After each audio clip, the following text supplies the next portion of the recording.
In this episode, we visit the Greek gods in Who Mourns for Adonais. Compliance, the final frontier. Tom Fox is the voyager of trekking through compliance. His mission? To explore the original series and seek out and share what it can teach you about compliance. Here's your host, Tom Fox.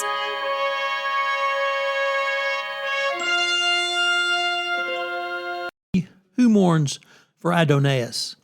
In this episode of Trekking Through Compliance, we consider the lessons learned from the episode Who Mourns for Adonais, which aired on September 22nd, 1967, and occurred on Stardate 3468.1. Story synopsis. Scotty falls in love with Lieutenant Palamas, a specialist in archaeology, anthropology, and ancient civilizations. She has stayed up all night preparing a report on Pollux 5 in preparation for the Enterprise entering orbit around Pollux 4.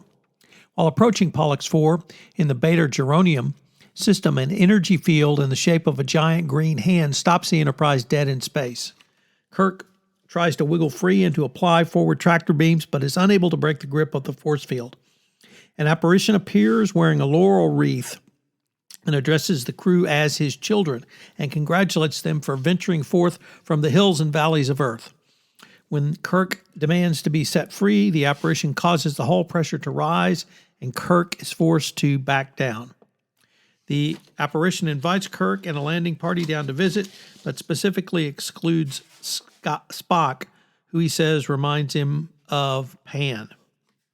The landing party discovers a humanoid who identifies himself as the god Apollo. He tells Kirk that he will not allow the landing party to leave and renders their communicators ineffective. He also demands their worship. When Kirk refuses, Apollo causes himself to grow 20 feet tall. Apollo makes advances towards Lieutenant Palamas, which Scotty finds offensive. However, when he tries to take a poke at Apollo, his phaser is instantly mangled. Apollo clothes Carolyn, Lieutenant Palamas, in a toga, even angering Scott more. When Scott tries to intervene, he is electrically shocked by Apollo and thrown backwards, and it's one of the great stunts that you'll see. Lieutenant Palamas falls in love with Apollo and questions him about history.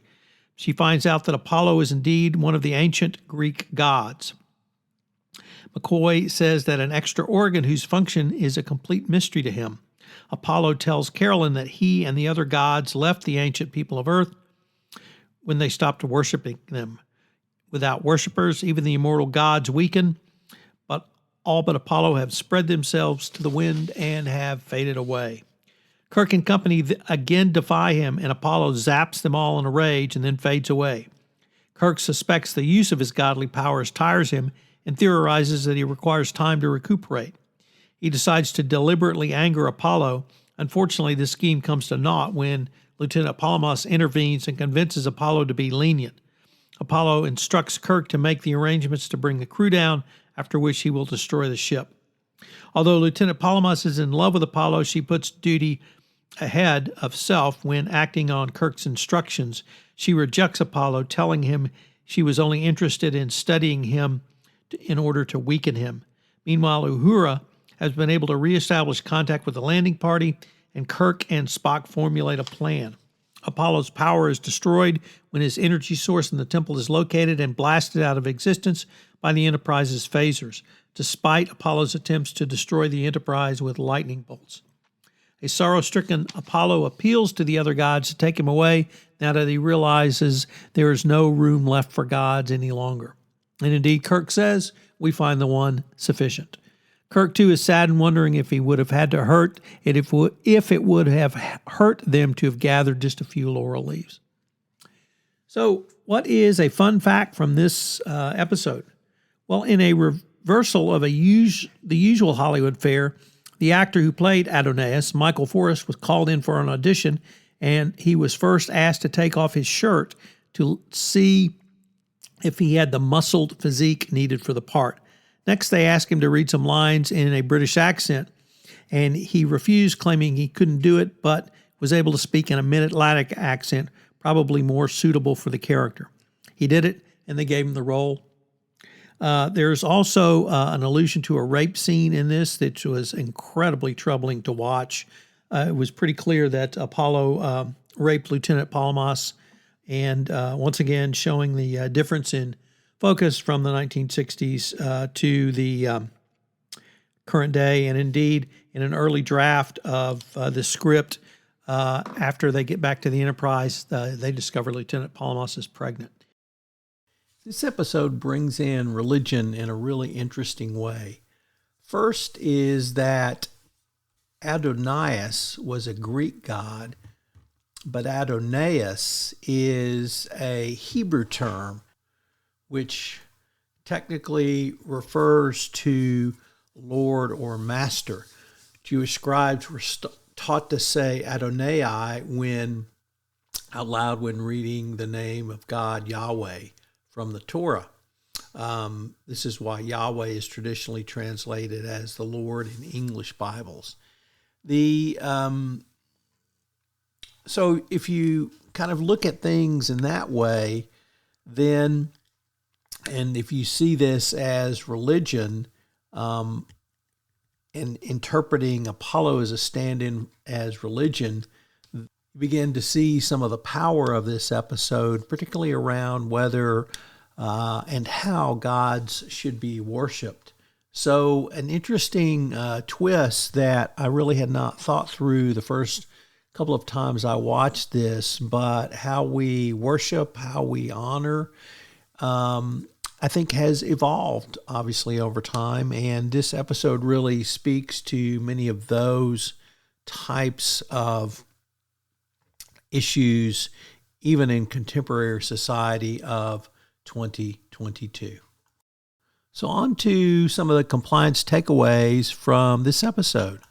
What is your role in an investigation? The role of Carolyn, Lieutenant Palamas, in this case, was in this episode was critical to saving the Enterprise, and Kirk specifically called her out to do her duty. And it made me think of, what is your role in an investigation? Are you in charge of triage? Are you in charge of interviews? Are you in charge of documents? Are you in charge of document holes? Are you in charge of reporting to senior management? What is your role? And do you understand your role? Is that role laid out, and is it delineated in an investigation protocol? So what's your role? Second, what does senior management do to demonstrate tone in your organization?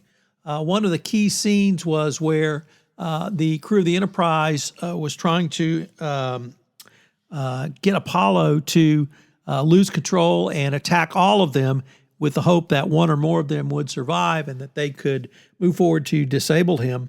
And Lieutenant Palamas stops the attack, but by appealing to him. And so what role does senior management demonstrate? And then finally, what is the true incentives in your organization? Is it to meet all your financial goals, or is it to simply make your numbers, or is it to do business ethically and in compliance? So what are the true incentives in your organization?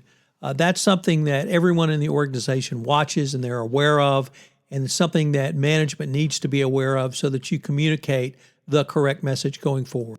I hope you will join us tomorrow where we take up the episode, The Changeling. If you enjoyed this episode of Trekking Through Compliance, you can help it grow by sharing it with the biggest Trek fan you know.